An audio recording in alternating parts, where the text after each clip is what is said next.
कुमारी कलश के हाल है भलाई के जमाने में खे दादा हम तोहरे भलाई खातिर कहता नहीं तू हमारे जीव के बारे लगल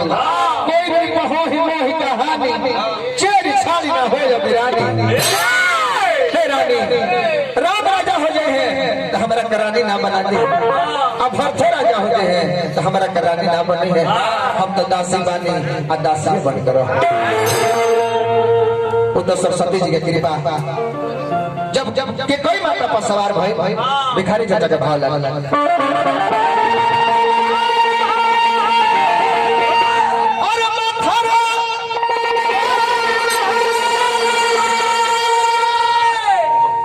मथराई में तू हो खड़ा के हो ना सुपोले बड़ो हम मथरा कहत रहो अरे कोई नहीं गलत बात दोनों बोल मिल के हो ना पे फल हमरो ही लोग ले लो कुछ कोई खाली हम खड़ा बात हमने के सचिव सेक्रेटरी साहब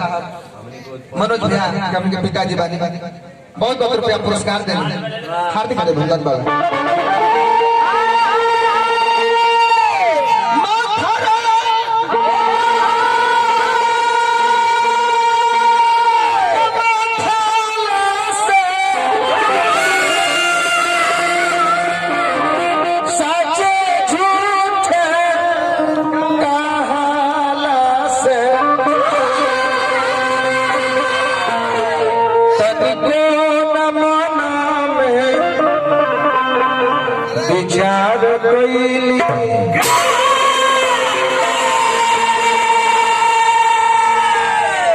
संगीत के बहुत बड़ प्रेमी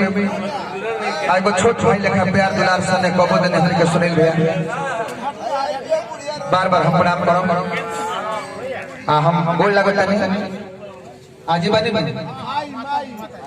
जना पिताजी का अंतिम श्राद्ध क्रिया हमने काल बन जा वहां आइया ये पहले बेर बाबा ऐसा देखे कि हमने के छोड़ के गई वहाँ के पिताजी संसार के छोड़ के गई लोग वहाँ के पिताजी एक नाम है हमर के लोग एमे हमने के जियत नहीं जा ए या इहे अचरज के बड़ के बात इतना निमन गीत संगीत होता का है अपन जीवन जी के ना दलित पर नाती के मुंह देख के तब भी धरती के छोड़ के गई बनी और वह सब